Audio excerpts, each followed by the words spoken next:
Hey everybody, thanks for tuning in today. We've got a fun little video on a few things that you can use to upgrade or breathe a fresh breath of life into your mountain bike or the mountain biker in your family. Thanks to the folks at CompetitiveCyclist.com. We've got a whole lot of stuff to show you guys here, and while it is the holidays, this isn't just a holiday gift guide, but rather some steps that you can use year-round if you're considering upgrading your mountain bike and what order in which to upgrade it. We'd like to extend you guys a 15% off discount code. Use Loam Wolf 15 at CompetitiveCyclist.com. So when it comes to upgrading your bike or giving a gift to a rider, there's a few things that you're going to want to consider. One is budget.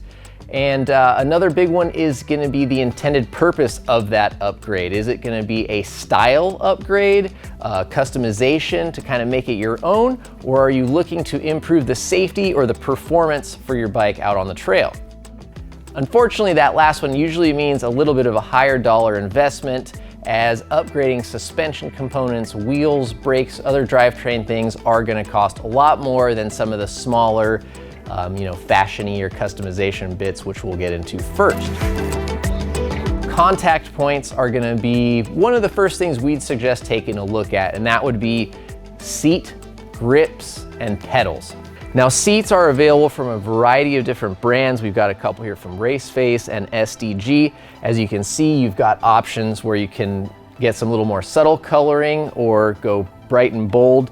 Of course, if you want to black your bike out, keep it nice and stealth, you can do that as well. Now, seats aren't just fashion accessories, okay? They are designed to be comfortable, obviously prevent any body parts from going numb, prevent your ass from getting chafed or sore. So there's a lot of brands out there that make very cool seats. Some of them even have like little body fit calculators, so you can find the right width based on your sit bones.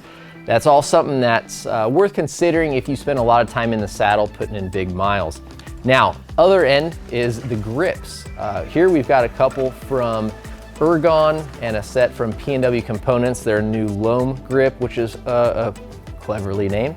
But Ergon has got a ton of offerings. They're a German brand, and as you could expect from the Germans, they very much are focused on the ergonomics of the grip on your handlebar.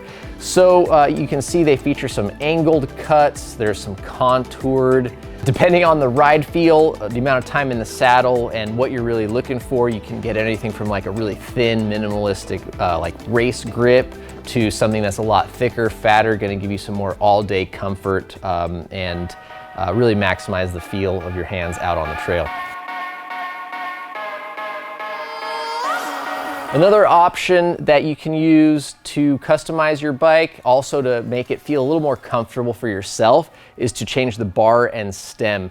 You can get really down the wormhole. We just made a really in-depth video talking about handlebars, handlebar diameter, sweep, comfort, rise, all of that. We will link that up here. It's definitely worth checking out, especially if you're having some hand fatigue, arm pump, any other issues while you're out riding.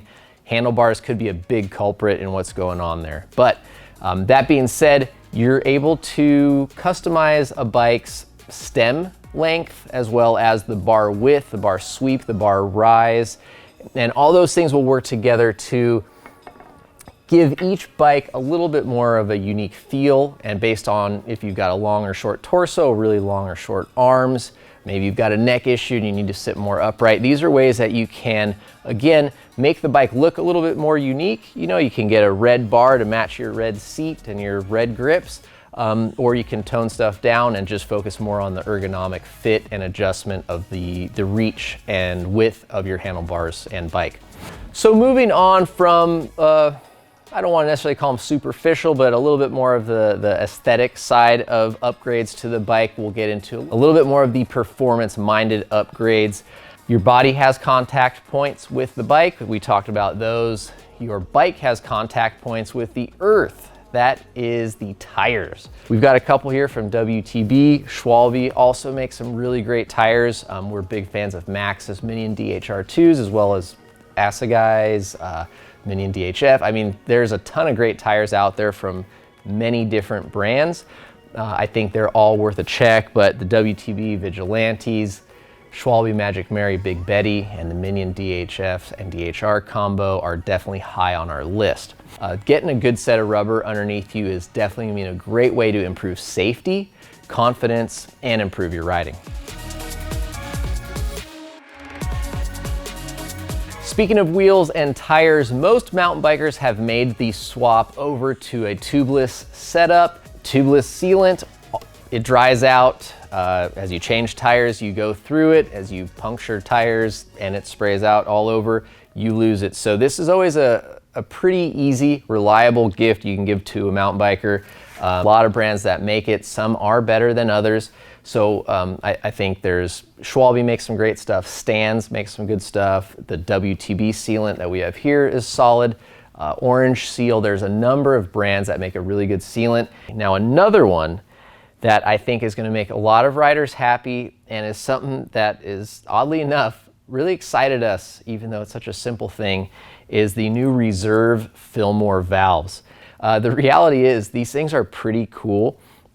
They're not all that cheap, but when it comes to tubeless valve stems, I think they're probably the best working valve stems out on the market. They feature a totally unique design, and actually, you know, rather than unthreading this top and trying to get sealant and air through here that all gets gunked up, the bottom of the valve comes out into the wheel and it creates a much larger opening that can't really get gunked up or filled by sealant, and it'll allow air to go in and out much quicker. Right here we've got a Fox 36 and a Fox rear shock as well. These are their top of the line factory Kashima offerings, which are gonna retail for quite a bit more than like a performance level Fox shock and fork, which could still be a great improvement or upgrade from what came on your bike from a factory setting, right? If you're someone that spent somewhere between $1,500 to $3,500 on a bike new off the showroom, it's awesome. It got you on the trail, you're having fun, and maybe now you're looking to upgrade your bike. You're a little bit more into the sport now, and you feel like that suspension's holding you back. I don't say you necessarily need to go all the way to the Kashima stuff and the factory level suspension. There's some really great offerings in that performance tier. It's gonna be a little bit more affordable and still offer more damping, more adjustability and control than those entry-level suspension components that were on your bike new. Of course, if you do have a newer suspension product, a mud guard is a pretty cheap and affordable way to upgrade that product or give a gift that will help keep their eyes and vision clear as they're going down some muddy or nasty trails. This is a Fox integrated guard and it very neatly bolts up. We've just recently reviewed this. They also make an extended one if you live in particularly wet or messy climates. So a couple other fun component upgrades are related to your brakes. Obviously, upgrading your brakes is always a great thing. We are huge fans of having awesome, powerful, and reliable brakes, but sometimes that might not be in the budget. So just doing like a brake rotor upgrade could be something that's worth doing, whether that's sizing up to a larger size rotor, which will give you a little more power and heat dissipation, or upgrading your rotors. For example, SRAM just came out with these new thicker high performance brake rotors. They will do a better job of managing heat. They're less likely to warp under that heating and cooling that brake rotors experience. Could be a great way to breathe a little bit of fresh life with some new pads into those old brakes. Another component which is essential, pretty close to essential, is the dropper post. ROCKSHOX REVERB AXS version is that same level of upgrade from a normal cable actuated dropper post. It's obviously a lot more expensive, but wow, it is nice. It has been problem free. We've had a number of these on some of our higher end test bikes. If you don't have a dropper post on your bike, you definitely want to upgrade. You may not want to go this level. There are more affordable options. The SDG TUBELESS is a great option. Reliable, cable actuated. It's got a nice lever feel. Fox, Raceface, ROCKSHOX all make more affordable versions, but this wireless AXS REVERB is definitely the top of the cake for us. This thing is awesome. And if you're looking to upgrade, or maybe you want to swap between a couple of different bikes, that dropper post is the one to get. Tools. These are a set of tools that we reviewed a few months back. I actually bought them myself from Competitive Cyclist, and I used my discount code. Thank you guys very much. I was really skeptical about what a $100 set of Allen wrenches would feel like and if I would really notice it. And I gotta say, these are the best Allen wrenches I've ever used. There are some really cool features. We won't get into all of them. Like I said, we reviewed these, but there's a little detent ball that's right in here at the end. So holding onto hardware, especially if you are trying to get them into hard spots down in linkages or up under a seat, if you're trying to install a new seat on your seat post and hardware is always falling off, this little poppet ball that's on the end of this does a great job of holding onto hardware. The ergonomic feel is nice. The material is strong and durable. We've been using these for months now and absolutely love them. So definitely worth checking out those Wera tools.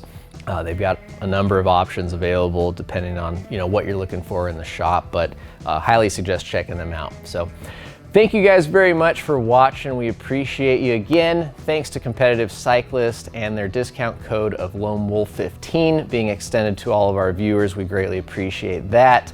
Please don't forget to subscribe to our channel. Stay tuned for a lot more videos. We got some really fun reviews, some travel stuff coming up, and generally just a lot of fun things coming in the future. So we'd love to see you back for more. Thank you guys again for watching, and we hope to see you out on the trails.